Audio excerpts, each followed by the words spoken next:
Now we will discuss about the second phase of glycolysis, that phase which we call as energy releasing phase, और पे of phase, जिसमें energy यहां पे liberate होती है।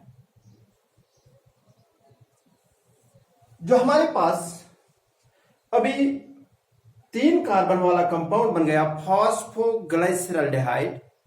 Now this phosphoglyceraldehyde will undergo dehydrogenation. It will undergo dehydrogenation. I will write it here.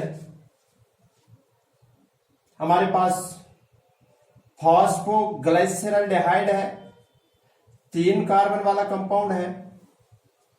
ये फॉस्फोग्लाइसरल्डिहाइड अब यहां पे इसकी डिहाइड्रोजनेशन होती है, और डिहाइड्रोजनेशन के दौरान एक मॉलिक्यूल NAD का रिड्यूस होके NADH2 में चेंज होता है। So one molecule of NADH2 is formed when this phosphoglyceraldehyde undergoes dehydrogenation.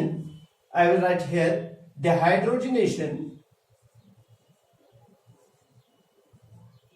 and it results in the formation of 1,3-biphosphoglyceric acid. 1,3-biphosphoglyceric acid.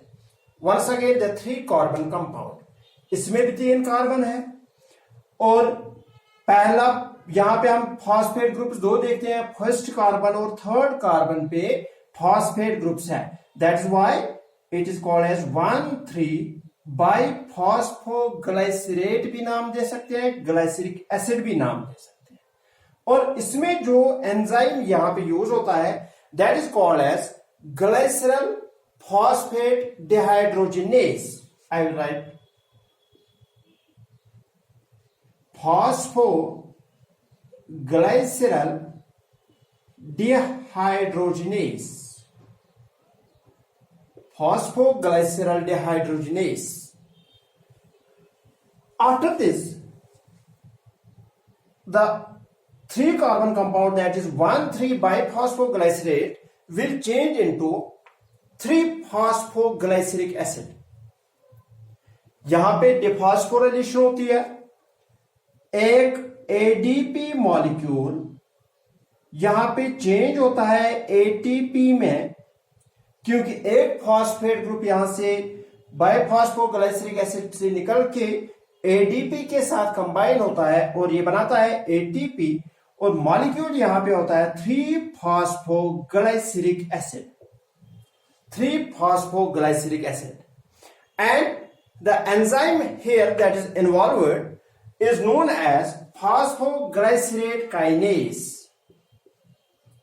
Phosphoglycerate kinase. 1,3-biphosphoglyceric acid that has been formed from phosphoglyceraldehyde will now change into 3-phosphoglyceric acid, और ATP एक यहां पे बनता है। उसके बाद ये जो 3-phosphoglyceric acid है, it undergoes isomerization. आइसोमर बनाने में यहां पे हम क्या देखते हैं, 3-phosphoglycerate change into 2-phosphoglyceric acid. Simple यहां पे आइसोमेराइजेशन होती है, और यहां पे जो एंजाइम यूटिलाइज होता है दैट एंजाइम इज आइसोमेरेज। हम सिंपली यहां पे आइसोमेराइज लिख सकते हैं या फॉस्फोग्लाइसरोम्यूटेज भी लिख सकते हैं। It is here the phosphoglyceromutase. Isomerase या फॉस्फोग्लाइसरोम्यूटेज भी लिख सकते हैं। और 3-phosphoglyceric एसिड 2-phosphoglyceric एसिड में चेंज होने के बाद यहां पे 2-phosphoglyceric acid now change into phosphoenol pyruvic acid. I will write here it changes into phosphoenol enol pyruvic acid, phosphoenol pyruvic acid. Phosphoenol pyruvic acid is a 3 carbon compound, क्योंकि अभी कोई decarboxylation नहीं हुई है, अभी कोई कार्बन डाइऑक्साइड मॉलिक्यूल बाहर नहीं आया है, और यहां पे जो फॉस्फोइनोल पायरुविक एसिड बन रहा है उसके लिए जो एंजाइम यहां पे यूज हुआ that is called as enolase. Here the enolase enzyme is utilized for the conversion of 2-phosphoglyceric acid into phosphoenol pyruvic acid, and here the step is known as dehydration. यहाँ पे एक water molecule release होता है. Now this phosphoenol pyruvic acid, which is a 3 carbon compound, is changing into pyruvic acid. यहां पे pyruvic acid बन रहा है, और इसके लिए जो एंजाइम यूज होगा, एंजाइम यूटिलाइज होगा यहां पे. आई will right here phosphoenol pyruvic acid now change into pyruvic acid, और इसमें जो एंजाइम यूटिलाइज होता है that is pyruvate kinase.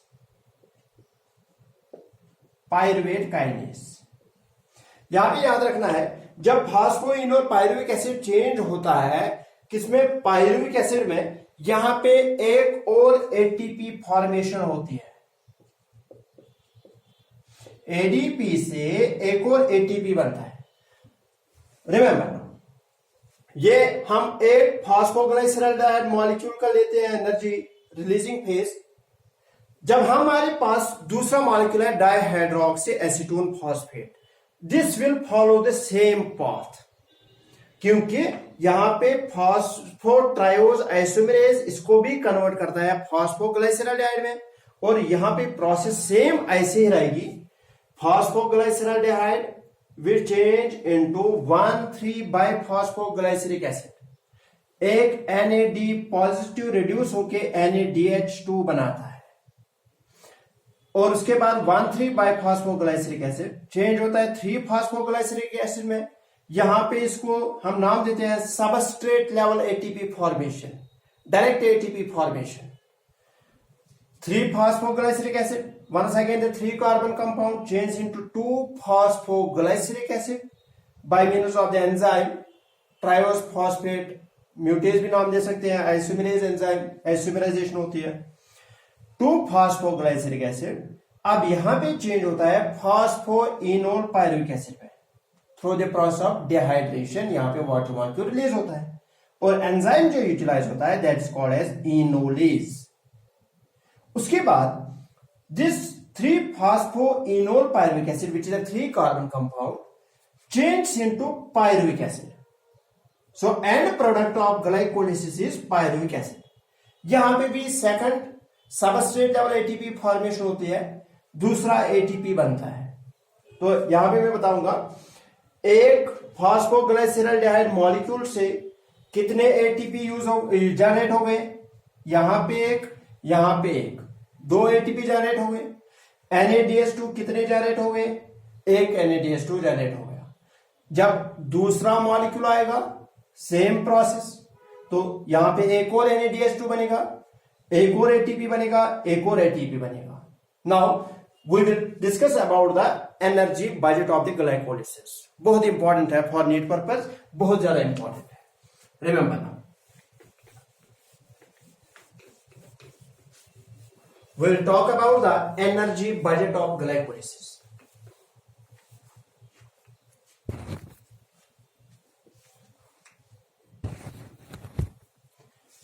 Energy budget of glycolysis बहुत ज्यादा इंपॉर्टेंट है फॉर नीट एग्जाम. देखो बेटे, हमारे पास NADH2 मॉलिक्यूल कितने जनरेट हो गए, याद रखो.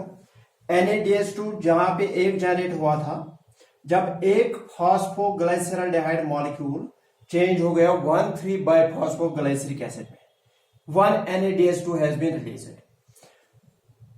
I will write number of NADH2, or we can write it as here NADH plus H positive released per molecule of glucose. एक ग्लूकोज मॉलिक्यूल से कितने NADH2 रिलीज हो गए? क्योंकि मैंने कहा आपको जब फॉस्फोग्लाइसरल्डिहाइड हम लेते हैं that is one molecule having 3 carbons. Dihydroxy acetone phosphate वो भी 3 कार्बन वाला कंपाउंड है, वो भी चेंज होता है फॉस्फोग्लाइसरल्डिहाइड में. वो भी 3 कार्बन वाला कंपाउंड जो है यही पाथवे गेन करेगा.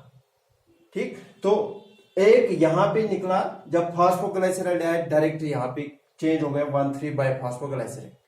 जब डायहाइड्रोक्सी एसीटोन वाला फॉस्फेट यहां पे आएगा इस पाथवे में, वहां पे एक और NADH2 रिलीज हो जाएगा. रिमेंबर, चूंकि हमारे पास ये फॉस्फोग्लाइसरल्डिहाइड डायरेक्ट एक बन गया, डायहाइड्रोक्सी एसीटोन फॉस्फेट से दूसरा बनेगा. तो ये मॉलिक्यूल्स कितने हैं हमारे पास? ये हमारे पास 2 मॉलिक्यूल्स हैं. एक मॉलिक्यूल से एक NADH2 रिलीज होगा. 2 मॉलिक्यूल जब आएंगे तो कितने मॉलिक्यूल्स रिलीज हो जाएंगे? 2. एक ग्लूकोज से टोटल NADH2 जो रिलीज हो जाएंगे that will be equal to 2. मैं फिर से बताऊंगा, फॉस्फोग्लाइसरल्डिहाइड 3 कार्बन वाला कंपाउंड है, ग्लूकोज हमारे पास 6 कार्बन वाला कंपाउंड है. जब हम ग्लूकोज को ब्रेक करेंगे 6 कार्बन वाले जो कंपाउंड है, जब इसके 2 हिस्से हो जाएंगे तो एक में भी 3 आएंगे, दूसरे में भी 3 आएंगे. सो हमारे पास 3 वाले 2 आएंगे. अब एक 3 वाले में से एक NADH2 रिलीज हो जाएगा, दूसरे में से दूसरा आएगा. तो टोटल नंबर ऑफ NADH2 जो बनेगा that will be equal to 2. एक NADH2 जो होता है 1 NADH2 is equal to 3 ATPs. एक NADH2 से 3 ATP बन सकते हैं. यह हम आगे देखेंगे जब हम इसका मैकेनिज्म पढ़ेंगे, how this 1 NADH2 gives rise to 3 ATP molecules. तो टोटल यहां पे कितने बनेंगे ATPs now? It will be equal to 2 into 3 that is 6 ATPs. मैं बताऊंगा, NADH2 टोटल बनेंगे 2 और एक NADH2 से 3 ATP निकलेंगे. अब टोटल ATP कितने बनेंगे? That is 2 into 3 that is equal to 6 ATPs. After that direct ATP कितने बन गए? Total number of ATPs formed directly substrate level ATP synthesis. कितने बन गए डायरेक्टली ATP? यहां पे हम देखेंगे ये अब ये 2 मॉलिक्यूल्स आएंगे, ये भी 2 बनेंगे, और यहां पे हम देखते हैं ये भी 2 बनेंगे. 2 और 2 हो गए 4. टोटल नंबर ऑफ ATPs जो डायरेक्टली बन गए वो है 4. ATPs कंज्यूम्ड, ATP जो यूज हो गए, हमने कहा जब ग्लूकोज चेंज हुआ था ग्लूकोज 6 फॉस्फेट में, वहां पे एक ATP यूज हो गया. जब ग्लूकोज 6 फ्रैक्टोज 6 फॉस्फेट चेंज हो गया फ्रैक्टोज 1,6 बाइफॉस्फेट में, वहां पे एक और ATP यूज हो गया. तो टोटल नंबर ऑफ ATP जो यूज हो गए, कंज्यूम हो गए, that is 2. Now net gain of glycolysis, net gain in the form of ATP. ATP की फॉर्म में टोटल गेन हमारे पास कितना है? बहुत ही इंपॉर्टेंट है. Net gain in the form of ATP. ATP के फॉर्म में टोटल गेन कितना होगा? हमारे पास ये 6 ATP है, ये जो बन गए, प्लस हमारे पास ये 4 ATP बन गए सबस्ट्रेट लेवल फॉस्फोराइलेशन में, और 2 ATPs यहां पे यूटिलाइज हुए थे, -2 ATPs. तो टोटल कितना निकला? 6 + 4 = 10. -2 ATP is equal to 8 ATP. Remember, बहुत इंपॉर्टेंट है। हम यहां पे देखते हैं 6 ATP बन गए 2 NADH2 मॉलिक्यूल से, 4 ATP बन गए डायरेक्ट, 2 ATP यूज हो गए, तो हमारे पास टोटल रह गए, जो बच गए हमारे पास वो है 8 ATP molecules from 1 molecule of glucose. इसका मतलब है जब एक ग्लूकोज मॉलिक्यूल कंप्लीटली ब्रेक होता है, उससे हमारे पास 2 मॉलिक्यूल्स पायरुविक एसिड के बनेंगे as end product, and 8 ATP molecules यहां पे नेट गेन होता है। असल में डायरेक्ट 4 ATP बनेंगे, NADH2 से 6 बनेंगे ATP, 6 ATP और 4 ATP हो गए 10 ATP। उसमें से 2 कंज्यूम हुए थे जब ग्लूकोज चेंज हुआ था ग्लूकोज 6 फास्फेट में, और फ्रैक्टोज चेंज हुआ था फ्रैक्टोज 1,6 बाइफॉस्फेट में। तो 10 में से माइनस हम 2 करते हैं, वहां पे बच गया हमारे पास 8 ATP। ग्लाइकोलिसिस का नेट एनर्जी बजट जो है that is equal to 8 ATPs। हमारे पास 8 ATP बन गए, और हमारे पास जो इस टाइम बचा हुआ है that is the pyruvic acid. Now afterwards what will happen, अगर मॉलिक्यूलर ऑक्सीजन अवेलेबल होगा, this pyruvic acid will enter into aerobic pathway. अगर मॉलिक्यूलर ऑक्सीजन अवेलेबल नहीं होगा, this will directly enter into the anaerobic pathway, anaerobic respiration, that we will discuss in the next lecture. Thank you.